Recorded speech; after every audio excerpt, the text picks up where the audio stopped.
The cabin burned like a funeral pyre against the pre-dawn sky flames, licking at the September darkness with hungry orange tongues. Kota smelled it before he saw it: kerosene and charred pine, the acrid stench of deliberate destruction. He moved through the forest, with the silence his Lakota grandmother had taught him moccasins, finding purchase on pine needles without sound, and the Winchester .73 carbine balanced across his forearms. 3 years he'd lived in these mountains, above Ghost Creek, driven here, when settlers claimed the water his people had used for generations. 3 years of solitude, of hunting and trapping, of watching the valley below descend into chaos as barbed wire Bill Thorne tightened his grip on every creek, every spring, every drop of water that meant survival in this harsh country. The clearing came into view. Where Constance Reed's cabin had stood, where the schoolteacher had lived quietly, teaching reading to children 3 days a week, now only skeletal timbers remained glowing, like demon bones, in the dying firelight. Movement caught his eye. 6 small figures huddled against a ponderosa pine at the clearing's edge, their faces streaked with soot. A woman stood before them, red hair wild around her shoulders, chemise torn and gray with ash, gripping a charred stick like a weapon. Her whole body trembled, not just fear, but something deeper, more visceral, like a horse that's been beaten too many times. Kota raised his left hand, slowly palm forward. The woman's green eyes locked on his face, and he saw her recognize what he was: Lakota. The people the newspapers called savages, but she didn't scream. Are they coming back? Her voice was rough with smoke accent, softening the edges. German, maybe Bohemian. Before Kota could answer, hoofbeats thundered on the ridge road above. 4, maybe 5 horses moving fast. Men's laughter rolled through the pines, cruel and careless. Behind me, Kota said quietly. Stay low. The woman didn't hesitate. She herded the children with practiced efficiency while Kota positioned himself between them and the road, using his body as a shield. The smoke was thick enough for cover if they stayed still. A rider appeared at the clearing's edge, leather duster, wide-brimmed hat, face burned brick red by sun and meanness. He pulled his horse around, squinting through the smoke, hand dropping to his revolver. Kota moved like water. One knee to the ground, carbine to shoulder, sighting down the barrel with the calm of a man who'd done this before. But he didn't aim at the man. He aimed at the dirt 3 feet in front of the horse's hooves. The shot cracked through the morning. Dirt exploded upward. The horse screamed and reared iron hooves, pawing air. The rider cursed, fighting for control, his hat flying off to reveal a face Kota would remember. Kota didn't reload. He simply held position, rifle steady, letting the man see the calm set of his shoulders, the absolute lack of fear. The message was clear. I missed because I chose to. Next time I won't.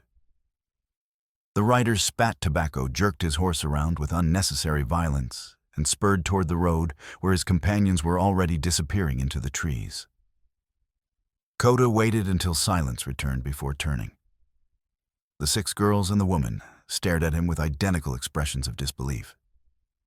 The smallest child, maybe 7, removed her thumb from her mouth, long enough to whisper, "You made the bad man go away." "Come," Kota said simply. "The creek has water. You need to drink." Ghost Creek ran cold and clear through a fold in the hills. Kota led them to a spot where serviceberry bushes provided cover, and the sound of running water would mask their voices. The girls, he counted 6, ranging from perhaps 13 to 7, drank with the desperate intensity of people who'd been too frightened to feel thirst until safety appeared. The woman remained apart, still trembling, that charred stick gripped in white-knuckled hands. "Name's Kota," he said, moving carefully, showing his hands. "Lakota. I hunt and trap in these mountains." She studied him for a long moment. "Lucinda Brenner. These girls, they're from the Placing Out program run by the Children's Aid Society, KS. You know what that is." Kota nodded. The iron horses that brought children from eastern cities, New York, Boston, Philadelphia, bringing them west, supposedly for adoption, but often for unpaid labor. He'd seen enough of these placed children working fields around Red Rock to know the truth of it. "This is Mary Ellen," Lucinda said, gesturing to the oldest girl who had a split lip and bruises darkening her thin arms. "Ruthie, Priscilla, Frida, Ilsa, Zoya." Each name brought hollow eyes up to meet his. Rope burns circled Priscilla's wrists. Welts crossed Frida's calves. None looked like they'd eaten properly in months. They were placed with barbed wire Bill's ranch. Lucinda continued, her trembling intensifying until her whole body vibrated. "Snakebite Ridge. He promises the Children's Aid Society, CAS, he'll give them homes, education, family. Then he works them like mules from before dawn to after dark. Kitchen work, laundry, mucking stalls. If they're slow or if they spill something or if he's just in a bad mood." She couldn't finish. "And the cabin," Coda prompted gently. "Constance Reed's, the school teacher." Lucinda's voice cracked. She was hiding them. These 6 ran 3 days ago after Frida collapsed from a whipping. Constance knew what would happen if Bill found out. She did it anyway. Her eyes filled. "This morning I was bringing bread when I saw the smoke." Hook hand, Harry was dragging Constance by her hair toward the horses. She was fighting, trying to get back to the cabin. She saw me hiding and mouthed one word, "Run." "The girls." "Root cellar. The latch was so hot it burned my hands, but I got them out." She held up her palms, showing angry red blisters. "Then we heard horses returning and we ran." Mary Ellen spoke for the first time, her voice bitter beyond her years. "They'll drag us back, make examples of us, do to us what they did to Timothy." Coda's attention sharpened. "Who's Timothy?" The girls exchanged glances. Finally, Mary Ellen continued. "Timothy Walsh, 9 years old, placed at Bill's ranch same time as me. He stole an apple because we were always hungry. Bill's men beat him for it. He died 2 days later. Bill telegraphed the Children's Aid Society, CS, saying Timothy caught fever and died despite receiving excellent Christian care." Her laugh was harsh. "They sent him a thank you letter." Cold anger crystallized in Coda's chest. "When?" "May, 3 months ago." Coda filed it away. Then he scanned the forest with experienced eyes. "We can't stay here. Too exposed. There's an old trapper's hut half a day's walk upstream. Roof's still good, has a fireplace. Far enough off the main trails that we won't be stumbled on. And then..." Mary Ellen's skepticism was armor against hope. "Then we figure out how to make Bill answer for what he's done." For the first time, something flickered in Mary Ellen's eyes that might have been hope.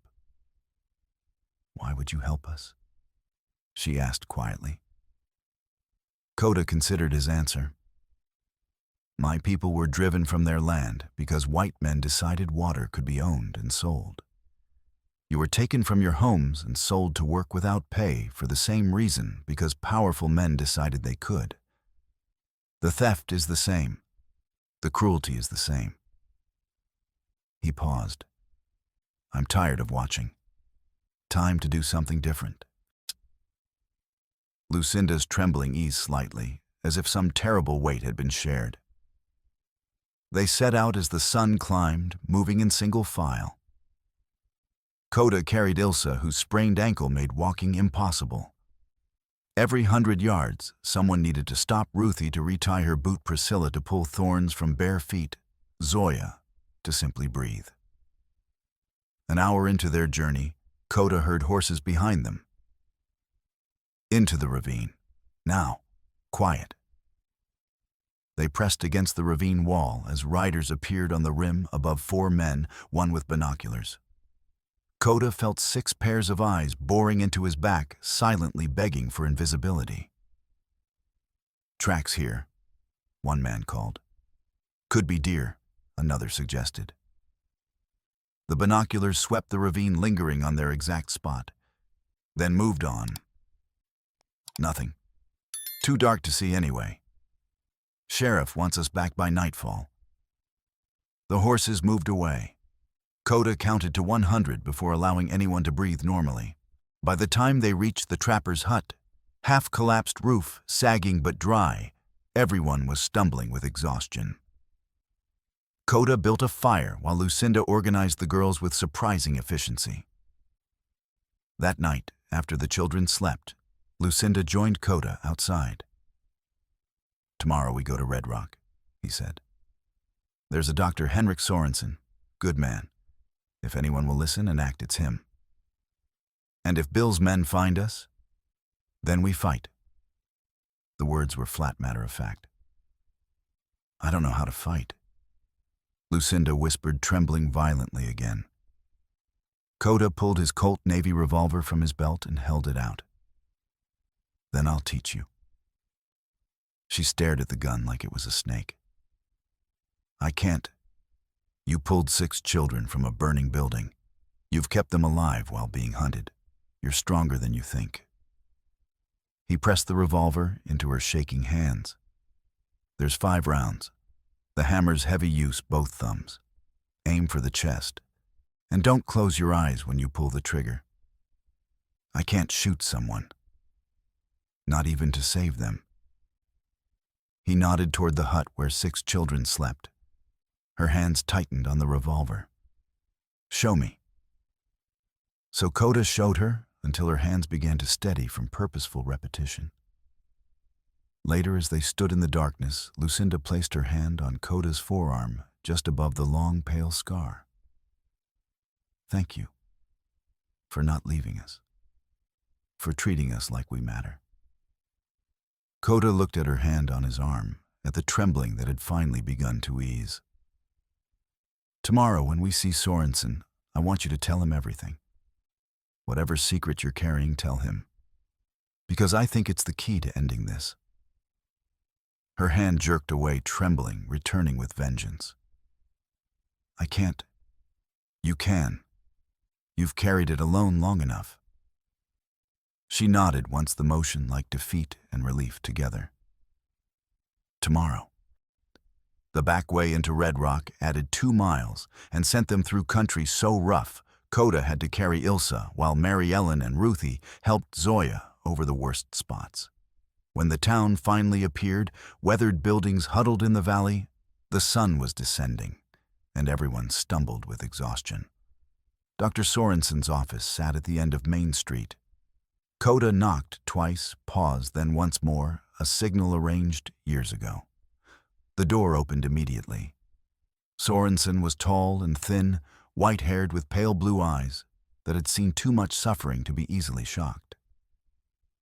"Coda," he said, then saw the 6 filthy children and the ash-covered woman. "Mother of God, come in, quickly."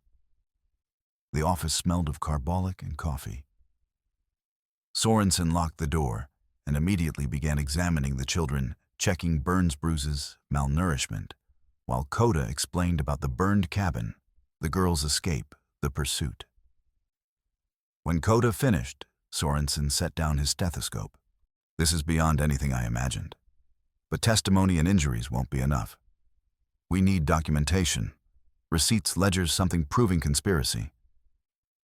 "I have that," Lucinda said quietly. Everyone turned. She stood trembling worse than ever and met their eyes. "I have proof. But first I need to tell you everything." She took a shaking breath. "My name is Lucinda Brenner. I came west on the mail-order bride via matrimonial correspondence 2 years ago. I was told I'd marry William Thorne. Instead, he claimed I owed him $300 for passage and forced me into indentured servitude. There were 3 other women at the ranch when I arrived, all from mail-order bride via matrimonial correspondence, all trapped the same way." Her hands clenched into fists. "Bill made me keep his books, not the public ledgers, his real accounts. I saw entries for payments to Sheriff Colfax for placing children without documentation, fees to train conductors who looked the other way when children went missing, burial costs for children whose deaths were never reported. Tears streamed down her face. 3 months ago, I was taking laundry to the bunkhouse when I heard a child screaming. I hid and watched Hook Hand Harry drag a boy, Timothy Walsh, 9 years old, from Bill's office. The boy was bleeding from his mouth and ears. Bill was shouting that Timothy had stolen food and needed to be taught a lesson. They took him to the barn. Her voice broke. The next day, Bill sent a telegram saying Timothy died of fever. I saw them load his body into a wagon. I knew it was murder. I knew, and I said nothing because I was terrified. She pulled a charred paper from her dress with shaking hands. That night, I went to Bill's office while he was in town. I found the receipt for Timothy's placement signed by Bill and Sheriff Colfax. I found Bill's private ledger. He keeps 2 sets of books. I copied 3 months of entries before I heard someone coming. She held out the receipt. Sorensen took it carefully. Timothy Walsh, placed April 2nd, 1976. Monthly fee $8. Signed William Bill Thorne. Delivery confirmed by Sheriff Daniel Colfax. At the bottom, deceased May 10th, 1876. Cause fever. This is proof of murder, Sorensen breathed. There's more, Lucinda said. Bill keeps the main ledger in his office safe. The combination is his mother's birthday, 8/15/32. That ledger shows every payment, every child placed, every death covered up. The silence was profound. Coda crossed to Lucinda and gently took her shaking hands in his. You're one of the bravest people I've ever met. I let a child die. No. You were trapped and powerless. You gathered evidence, knowing Bill would kill you if he found out. You warned Constance. You saved 6 children. That's extraordinary courage. Sorensen nodded. This could bring down Bill's entire operation, but we need help. He slipped out and returned minutes later with 3 people: Leonora Pike, the schoolteacher, Theodore Garvey, a young farmer, and Tom Henderson, the one deputy not on Bill's payroll. As Sorensen explained, the farmer looked sick with anger. The deputy's hand drifted repeatedly to his revolver. What do we do? Tom asked. We need that ledger, Sorensen said. But Bill's ranch is too well guarded. Ghost Creek Dam, late autumn, 1876. There's another way, Coda said. The dam at Platinum Pass. Bill controls the water, so he controls everyone. They're too afraid to stand up to him. But if we destroy the dam, free the water. He paused. People get brave when they're not desperate. You want to destroy the dam, Sorensen said slowly. I want to destroy the dam, free whatever children are working there, and show the valley that Bill can be beaten. Can we do it? Sorensen looked at the others. Silent communication passed between them. Yes, Sorensen said finally. We can do it. That night, after the children were hidden at Theodore's farm, Coda showed Lucinda how to start a fire with flint and steel.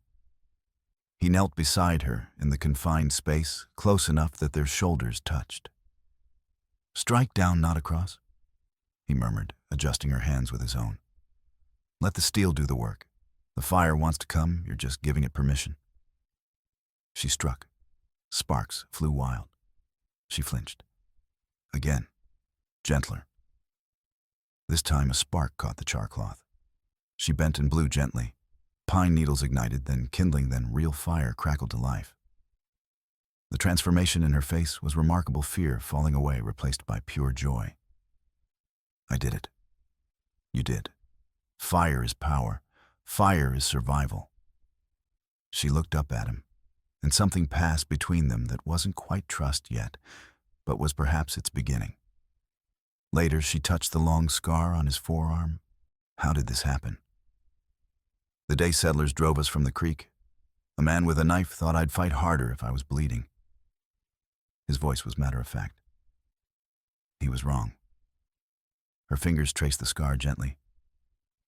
I'm sorry. Don't be. It taught me something important.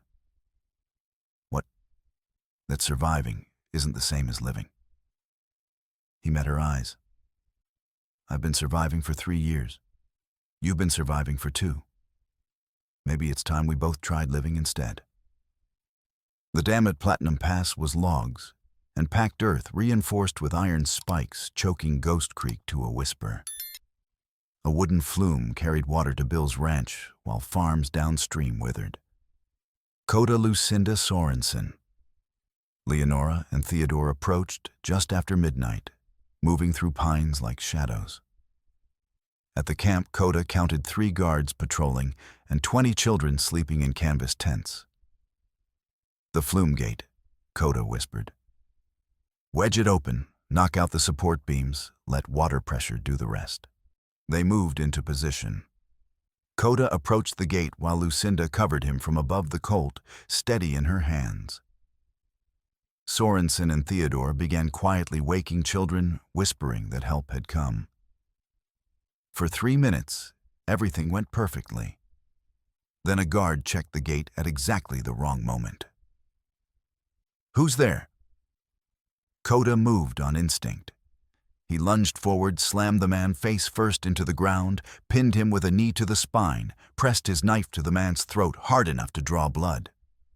Quiet, or I open you like a fish. But the damage was done. Shouts rang out. Torches flared, rifles cocked. Now, Coda shouted. Lucinda fired. A torch exploded in sparks. Theodore fired, sending a guard scrambling. Coda sprinted for the gate where Sorensen already had a crowbar jammed in the mechanism. Hurry! Coda added his strength. The wood groaned. A bullet whined past his ear. Another sent a splinter into his shoulder. He bit back pain and pulled harder. Sorensen's crowbar snapped. Blast! Coda jammed his knife into the hinge as a lever. They both pulled with everything they had. The gate broke free with a sound like a felled tree. Water surged through with freight train force, slamming into support beams. Get back! Sorensen grabbed Coda's arm. They scrambled up the bank as the flume shuddered, groaned, then collapsed with a sound like the earth splitting open. The flood hit like God's fist. A wall of brown foam and shattered timber exploded outward, sweeping away tents, tools, everything. Then disaster struck. A massive beam dislodged by the flood swung loose and struck Sorensen's leg with a sickening crack. The doctor went down hard, screaming. Coda was there instantly, even as water surged around their knees. Sorensen's left leg bent at an unnatural angle, compound fracture bone threatening to break through skin. Blood soaked his trouser leg. Theodore! Coda shouted. Theodore and Lucinda ran down, slipping on wet rocks. Lucinda immediately tore strips from her skirt for a splint, hands steady despite chaos. We need to move him carefully, she said urgently. If that bone shifts wrong, he'll bleed out. Working together, they lifted Sorensen and carried him to high ground. Every jostle made him moan, face going gray with shock. Behind them, Leonora herded screaming children toward safety with a teacher's authority. The guards fired a few more shots, then retreated overwhelmed. Minutes later, Leonora finished counting 18 children, freed all alive, though many injured. We need to get Sorensen to town, Lucinda said. He needs surgery. Without it, he could lose the leg. They fashioned a travois from tent poles and canvas-loaded Sorensen onto it gently. As Theodore led the children toward his farm, Coda and Lucinda began dragging the travois down the mountain. Every rock threatened to tip it. Every jolt made Sorensen moan. Halfway down, as dawn painted the eastern sky gray, Lucinda stumbled. Coda caught her arm around her waist. She was trembling violently again, body shaking with exhaustion and fear. I can't, she whispered. I can't do this. I'm not strong enough. Coda pulled her closer forehead against hers. They were both covered in mud and blood, both pushed beyond limits. "Look at me," he said firmly. "You are the strongest person I know. You survived 2 years as Bill's prisoner. You gathered evidence knowing he'd kill you. You saved those children from fire. You just helped break his dam and free 18 more. You can do this." She looked up with eyes full of tears and doubt, and something else, something that might become belief. "Together," she whispered. "Together," Coda confirmed. Then he kissed her, not gently, fiercely, desperately. A claim staked against overwhelming odds. The kiss of 2 people who'd been through hell and somehow emerged still standing. When they pulled apart, both breathed hard. "Together," Lucinda said again, voice steady now.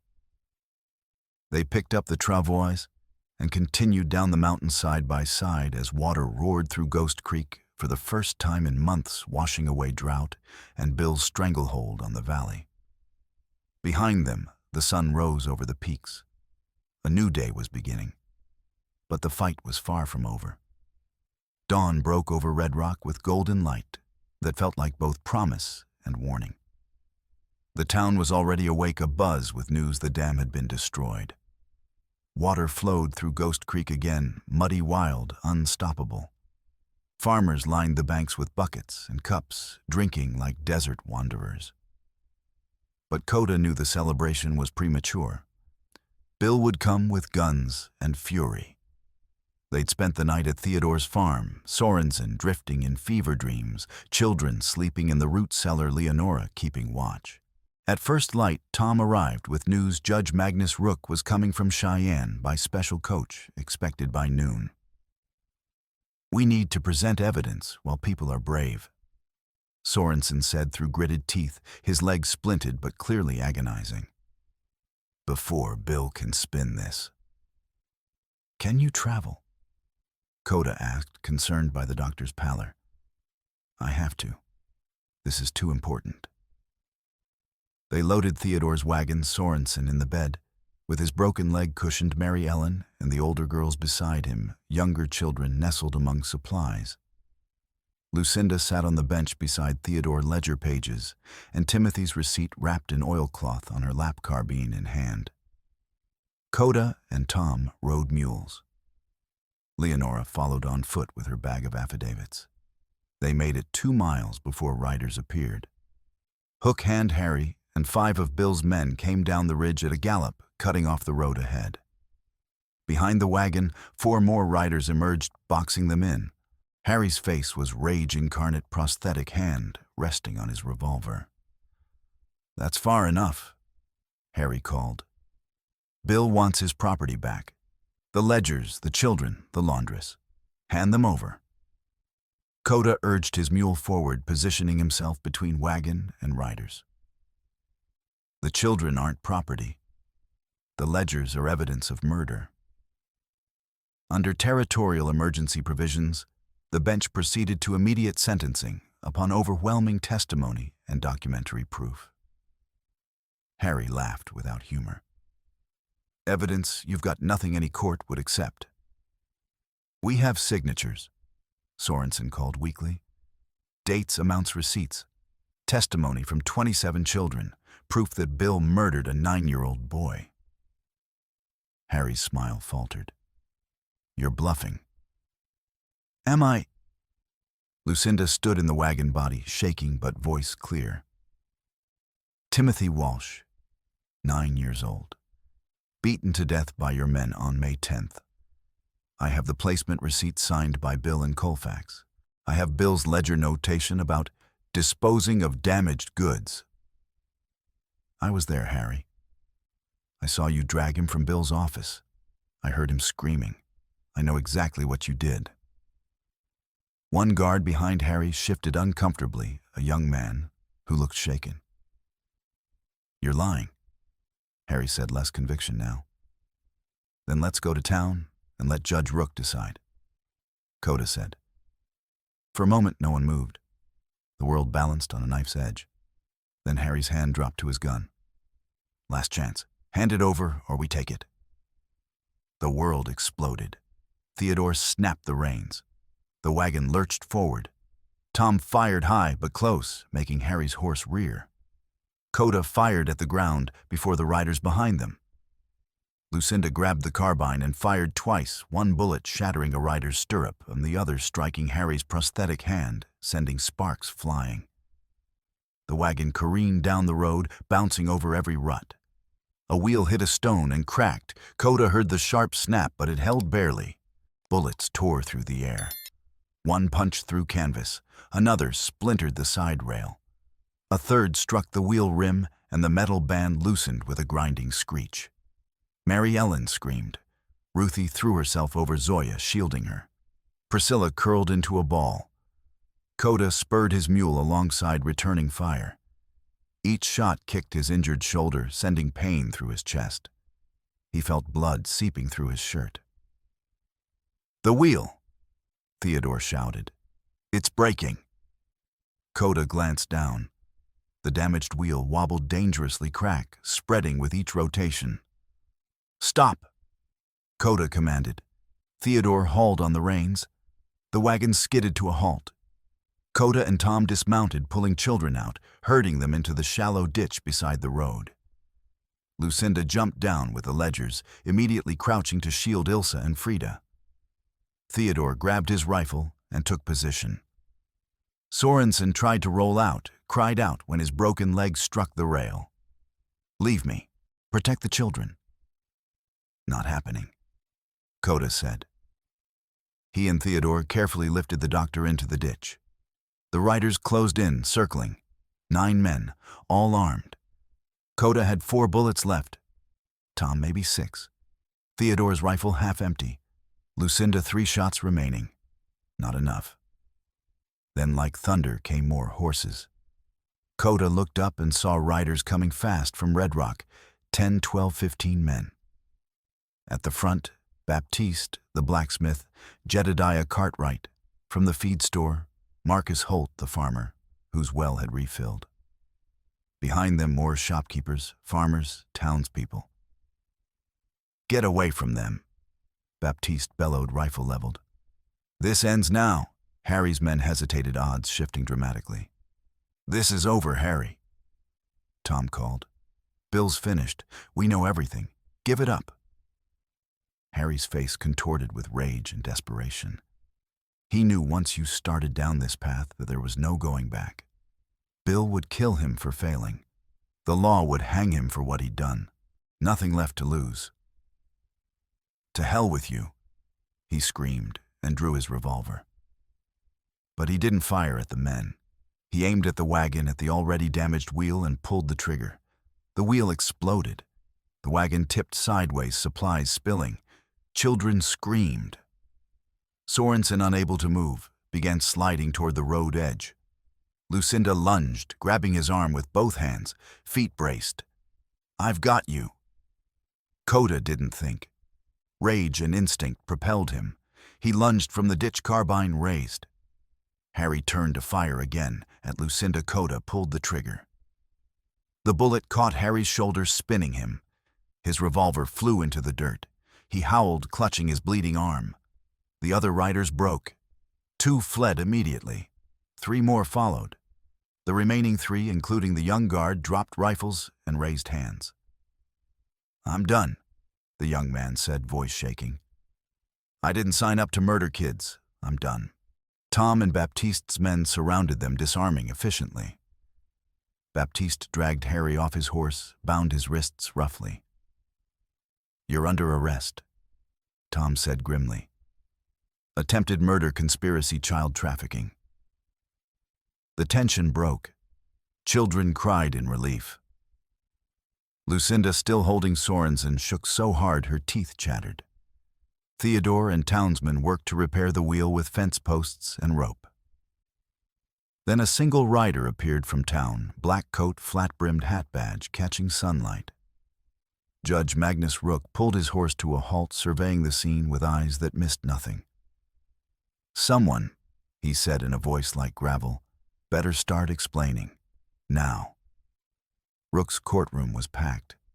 Every bench filled every wall space occupied.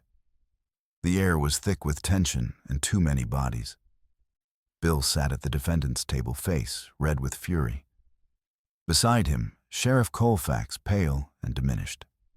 Harry, wounded, shoulder bandaged, slumped with defeat. On the prosecution side, Tom Sorensen with his broken leg propped up Leonora with her affidavits and Lucinda, hands folded to hide trembling.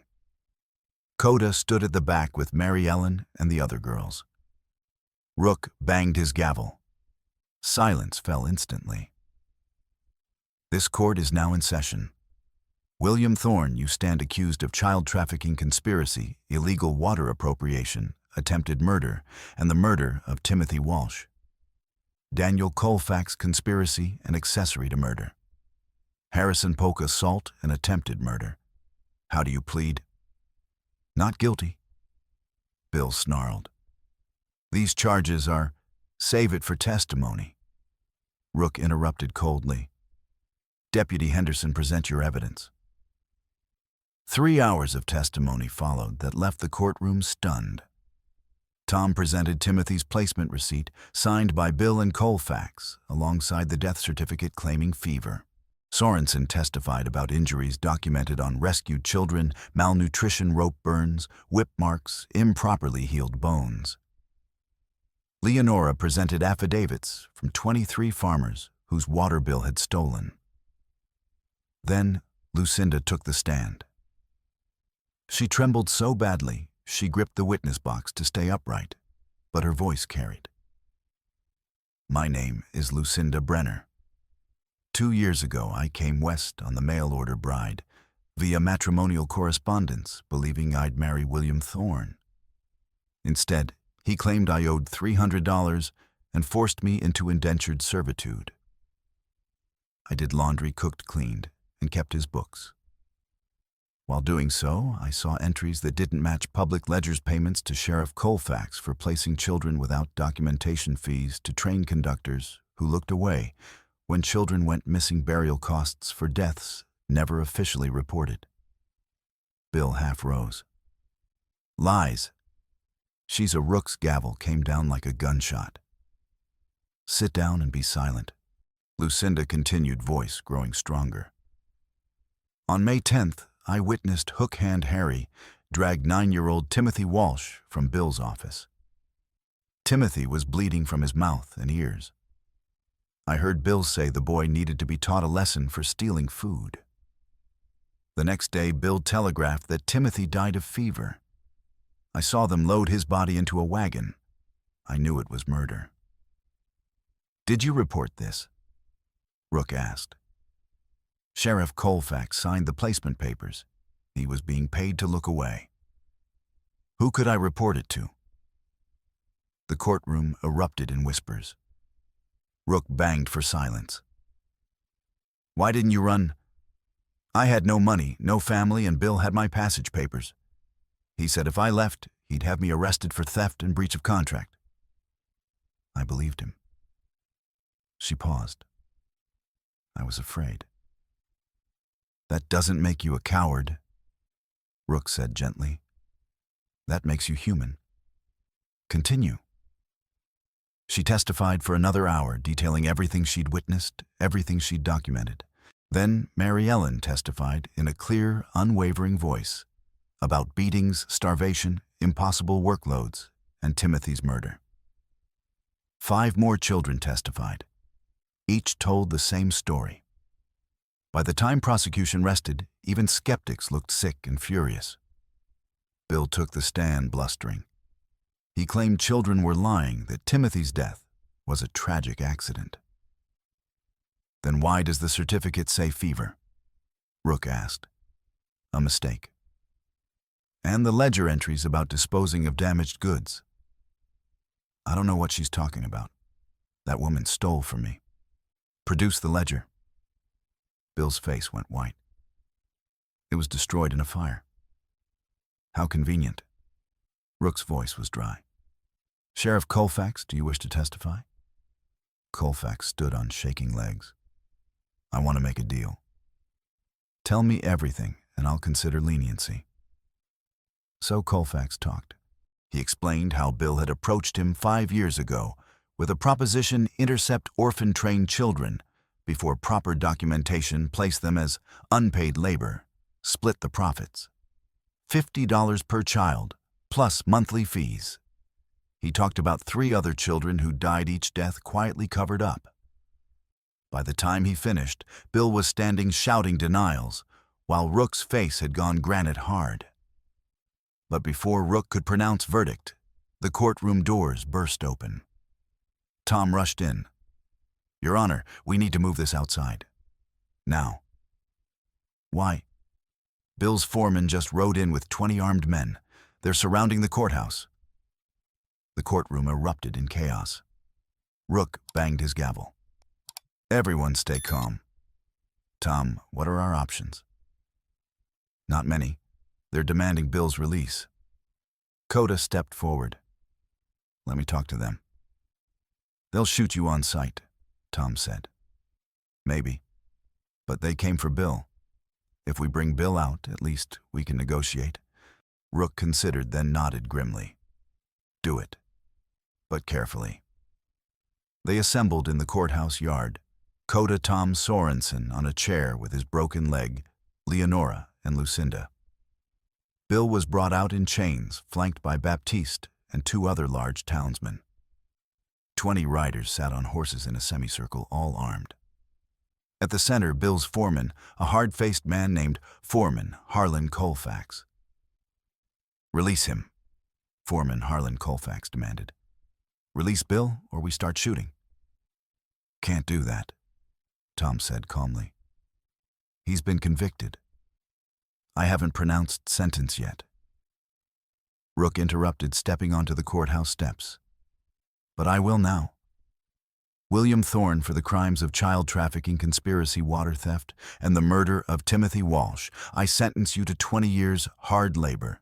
Daniel Colfax, in exchange for your testimony, 15 years. Harrison Polk, 10 years. Bill's face turned purple. No.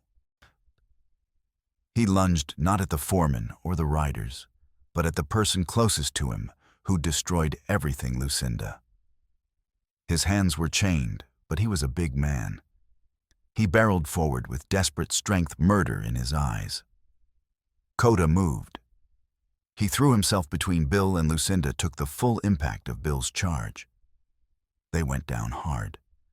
Bill's chains tangled around Coda's carbine. They struggled for control. You ruined everything, Bill screamed. Everything I built. Tom and Baptiste rushed forward, but Bill was fighting with the strength of desperation. His hands found the carbine. Coda tried to wrench it away. The gun went off. The sound was deafening. Coda felt the bullet tear through his side, not the shoulder this time. Lower, punching through soft tissue just above his hip. Pain exploded white-hot. His vision grayed. Lucinda screamed.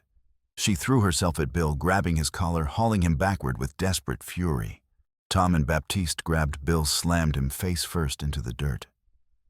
No, no, no. Lucinda was on her knees beside Coda, hands going immediately to the wound, pressing hard. Stay with me. Coda, look at me. Stay with me. Coda tried to speak, but his mouth wouldn't form words.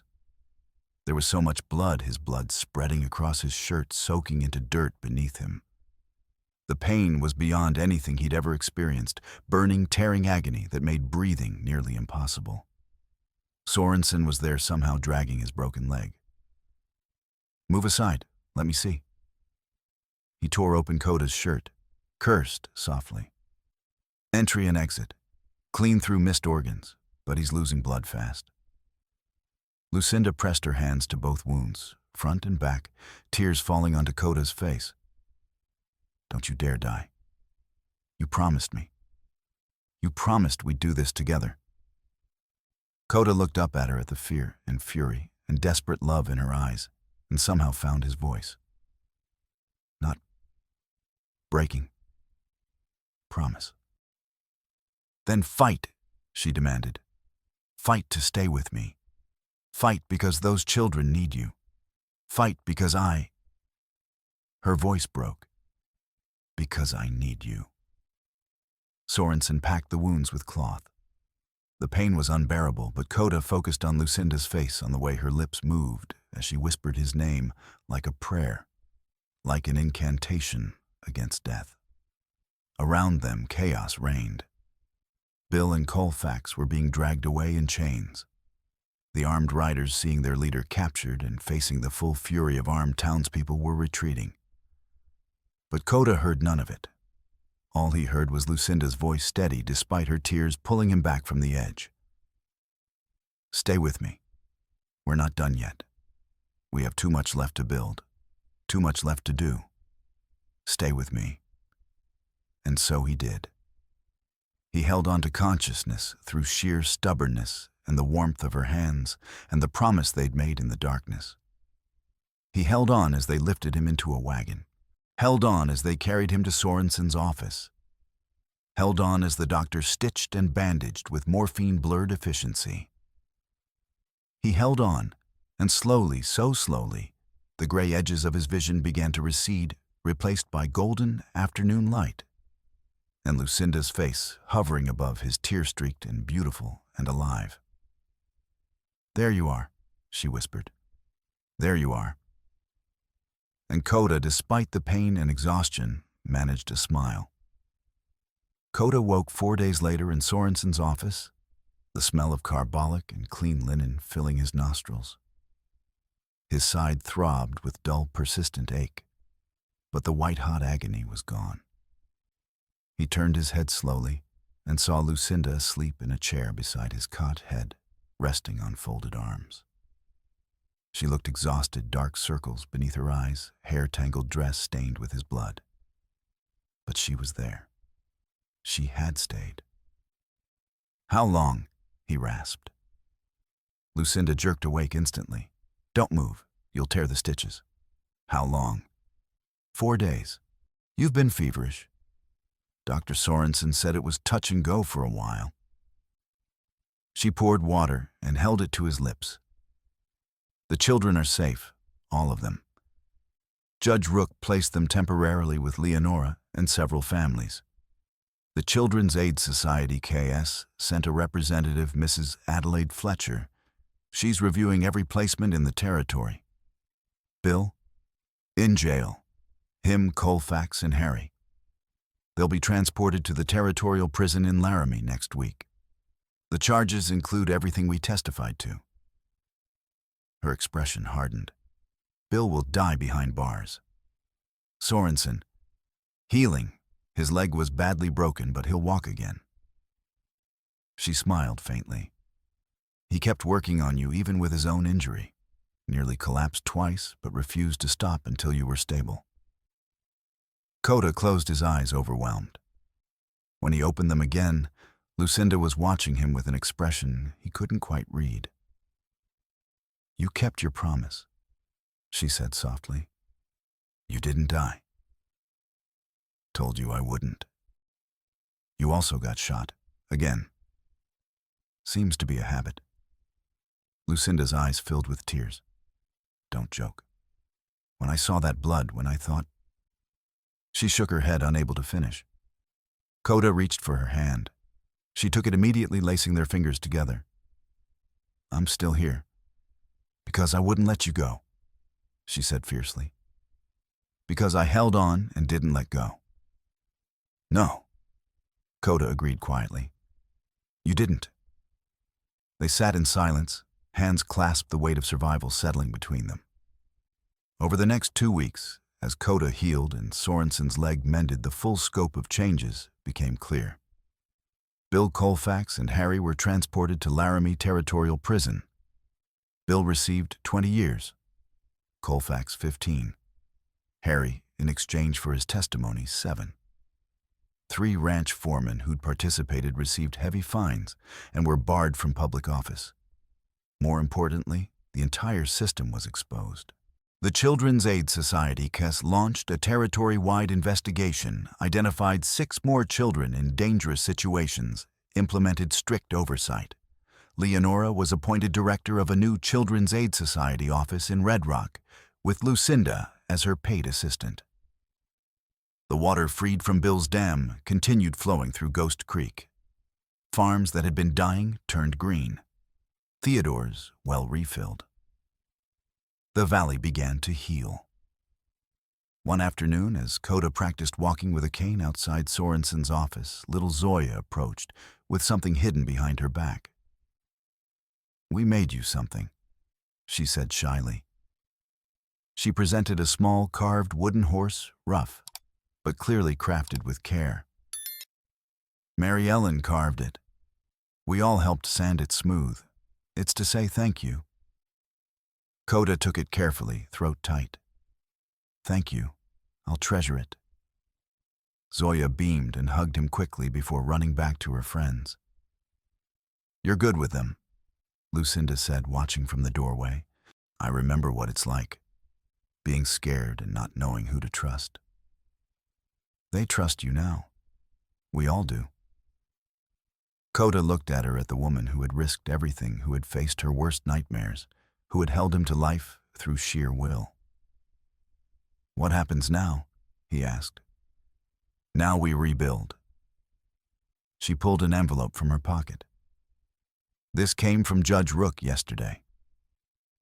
Inside was a legal document, the deed to Constance Reed's property, transferring ownership to the 6 girls by name, with Lucinda listed as legal guardian until adulthood.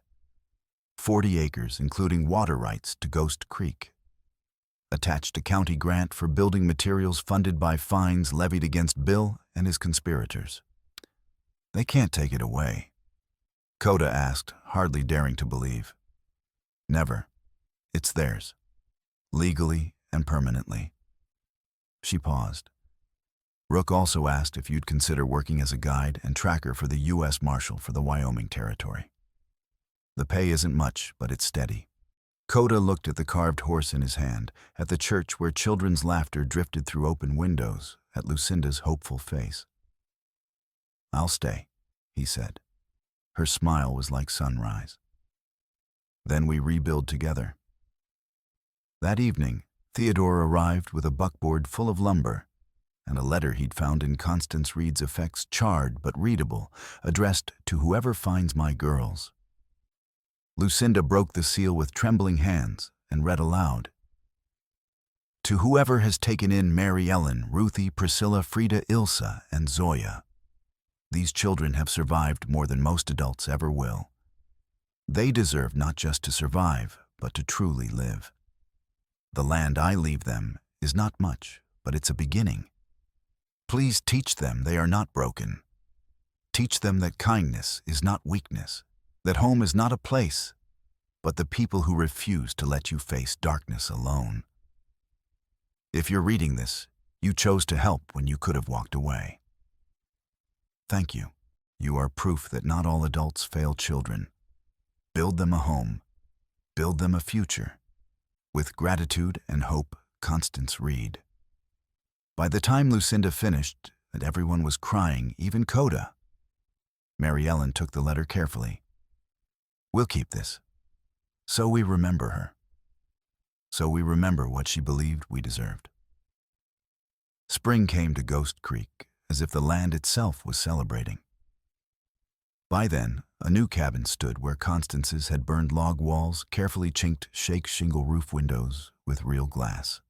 Mary Ellen and Ruthie had pressed their handprints into clay around the doorframe, permanent record that they belonged here, that this was home. One evening, as the sun painted the sky, gold and crimson, Coda found Lucinda standing at the property's edge, looking out over the creek.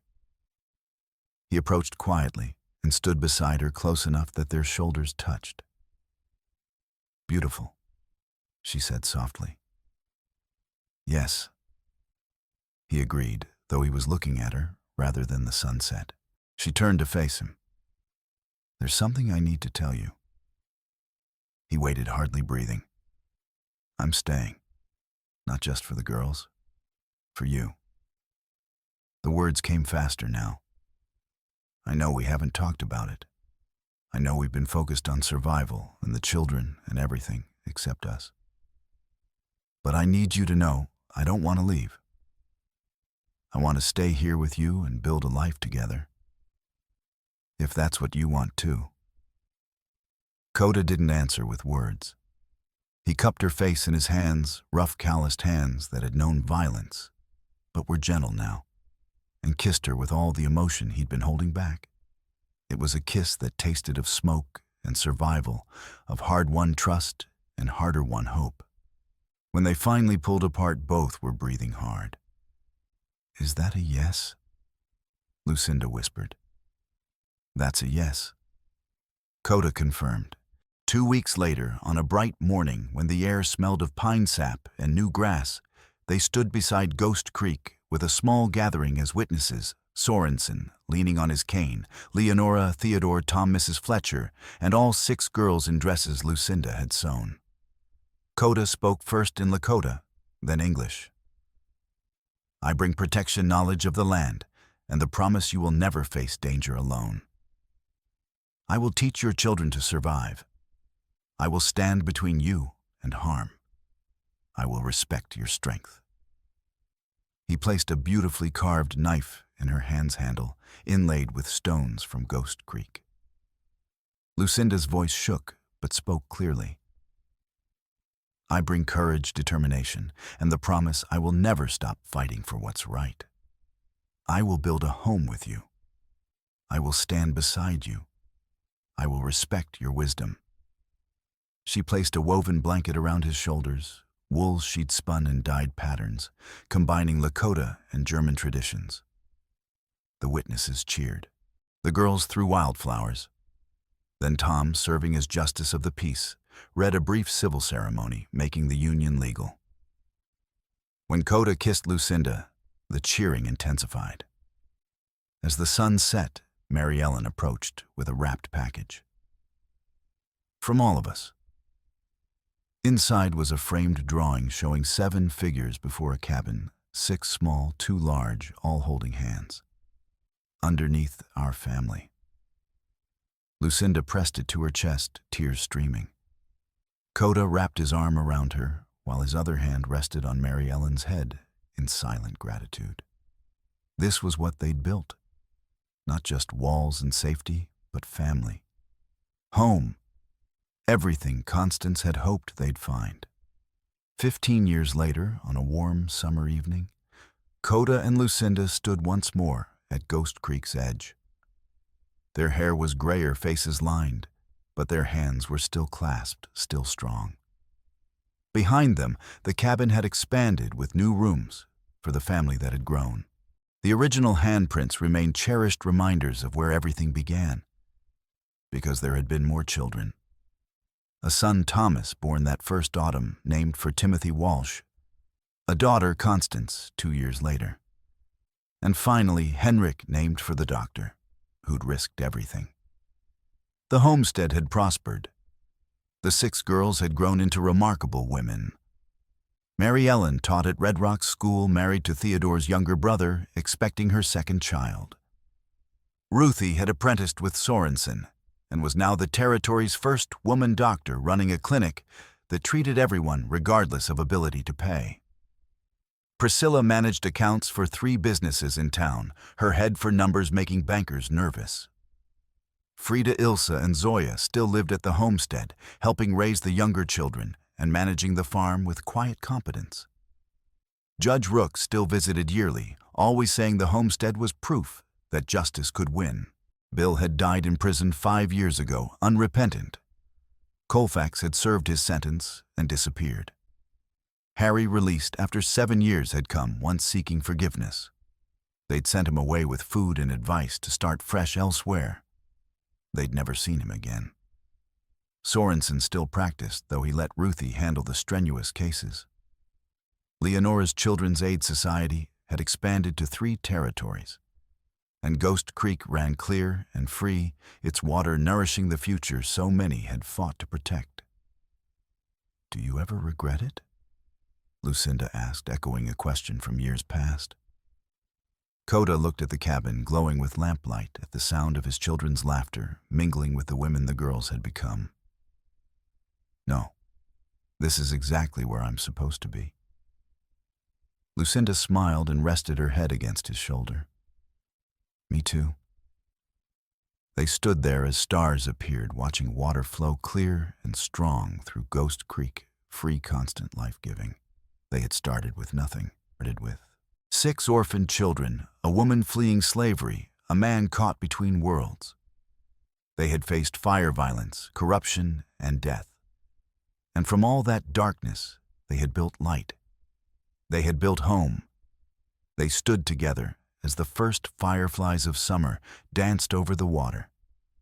And somewhere in the distance, a wolf howled, not a threat, just a voice calling out, making sure others knew they weren't alone.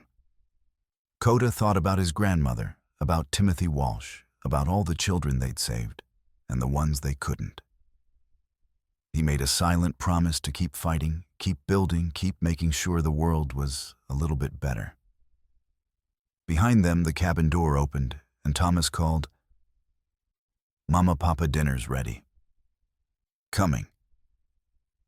Lucinda called back, then looked up at Coda with eyes that still held echoes of old fear, but were full now with hope and love. "Ready." "Always," Coda said. They walked back toward the light, together, hand in hand, 2 people who'd survived the fire and built something beautiful from the ashes. The future stretched out before them, not perfect, never perfect, but theirs to shape, with their choices and their courage and their unwavering belief that broken things could heal, and that justice, though slow, was worth fighting for. The cabin door closed behind them, and Ghost Creek continued its eternal songwater over stone life, flowing onward, carrying hope downstream to all who had the courage to drink. The stars wheeled overhead in their ancient patterns, and the world turned toward tomorrow.